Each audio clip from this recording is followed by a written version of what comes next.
Good afternoon, everybody. How's everybody doing? This is another episode of Storytime with Will. And here's a simple question I'm going to ask. Have we lost conversation? Have we lost the ability to have discussion? Have we have we lost the opportunity to speak on something and to where, you can discuss it and talk with someone about it even if you don't agree? Have we lost it? Are we losing it? Maybe that's the question I'm asking, a big question I should be asking. Are we losing the ability to do this? This really kind of started out of a post I read this morning, actually about Thor Ragnarok. I love the movie myself, and that's not really important. But what happened was I was reading a post about it. I believe Best Buy is already promoting the DVD Blu-ray, which just blows my mind because the movie's still in theaters. But they're already promoting the Blu-ray, the DVDs, and all that other stuff. I'm sure the 4K version of it and all this other stuff, 3D as well, probably. Disney, whenever they come out with stuff, it's just every version they could put out at one time, they're going to put it out normally. And of course, the digital downloads and all that stuff beforehand. But somebody made a comment that said, well, I'm probably going to order it the day of because it's one of my favorite movies. And somebody right behind that in the comments was like, oh no, I hated it. It was the worst movie ever. You're stupid for thinking this. And I'm kind of like, wait a minute. If the person that commented this post earlier, they have the right to say they like the movie, okay? Just because you didn't like the movie doesn't mean that you get to chop down the guy who loved it. I mean, it's one thing if you say, okay, hey, I didn't like it. I'm not a fan. Okay, that's fine. You can say that. You're allowed. But to cut the other guy down for saying he liked it, it's kind of weird to me. And so I really started thinking about conversations I've had with people. I've had conversations with people from different things and different reasons. Being a Christian, it's funny because there are times where things are assumed about me automatically as soon as I mention anything about my faith, anything about my relationship with Christ, anything about reading the Bible, learning the Bible, studying. I had a young lady one time, I made the comment, I said, well, as a Christian, I believe that, and she cut me off. She was like, well, you obviously hate gay people. That's not true. Now, do I believe the stuff do I believe that, certain activities or certain people, whoever they are, do I believe that based on scripture, do I believe they're right or wrong?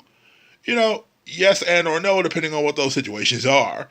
I'm specifically not going to sit down and have that conversation right now. But my point is that it was an assumption made based on me talking about my faith. And so it just shut down conversation. And so even though, it's like she never really talked to me, she really didn't know me, she automatically assumed, well, he's one of those Bible people, so apparently he believes this.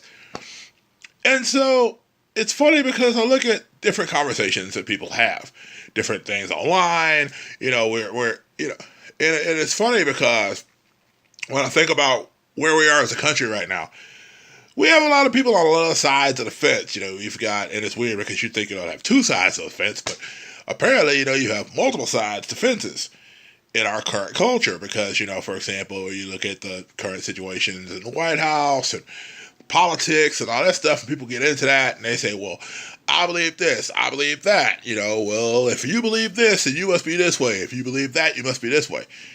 And those things aren't necessarily true based on what somebody believes. There are certain things I believe because that's who I am as a person. And if you get to know me, you'll find those things out. Trust me.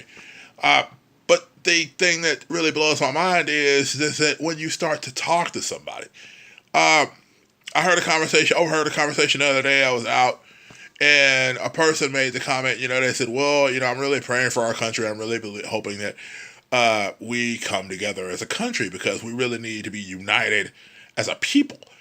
And they're like, oh, so you want big government and everything manipulating what you do? And he was like, no, I didn't say that. I just simply said I want our country to be united. And then it's like, well, as long as these people over here don't want to say what they mean, and I'm just like, I'm listening to it on the outside, and I'm kind of going, wow, this has escalated quickly. And so we make all these assumptions based on what one person says that have nothing to do with what they said. So, and as a person, as a human being, one of the things that I think we've lost as far as, and I read a quote the other day that was really interesting in this. It said we spend so much time teaching our children how not to talk about politics and religion that nobody knows about how to talk about politics or religion. And so maybe what we should have taught our children is how to be able to have a dialogue and how to talk to one another without be able to disagree, but be able to discuss why they don't agree with it. And it's crazy because in 2017, I don't see a lot of people having a real discussion. That people get really upset, and people a lot of times over something. You know, there are families that have probably gotten into fights during Thanksgiving over politics. Fights to where it's to the point where people will sit down and not go back to their family's house because somebody said something that was pro or anti-Trump. Somebody said something that was pro or anti-tax bill.